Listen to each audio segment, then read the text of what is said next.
মারা যাওয়ার পর বেস্ট ফ্রেন্ড একই করলো। আমি মারা গেছি আজ প্রায় 3 মাস হয়ে গেল। আমার প্রতিদিনই খুবই বাড়ির কথা মনে পড়ে, কিন্তু আমার কাছে সেই শক্তি ছিল না যে আমি স্বর্গ থেকে মর্তের সবকিছু দেখতে পারি। কিন্তু আজ আমি সেই শক্তি পেয়েছি। স্বর্গে আমি নৃত্য পরিবেশন করা, রান্না করা, বাসন মাজা সবকিছু করেছি যাতে আমি এই শক্তিটা লাভ করি। আজ আমার বেস্ট ফ্রেন্ডের কথা খুবই মনে পড়ছে। ওকে ছাড়া তো আমি এক পাও চলতে পারতাম না। ও নিশ্চয়ই আমাকে ছাড়া ভীষণ কষ্টে আছে। দেখি ও কি করছে। ঝাল ঝাল ফুচকা, কতদিন পর ঝাল ঝাল ফুচকা খাবো, কি মজা হচ্ছে।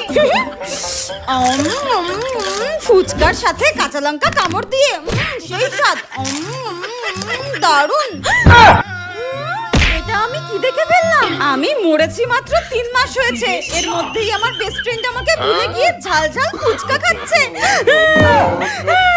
এইরকম বেস্ট ফ্রেন্ড যেন কারণ না হয়। যদি আমি নরকে যেতাম তোর ঘাড় মটকে রক্ত খেতাম। তোর ভালো লাগে না?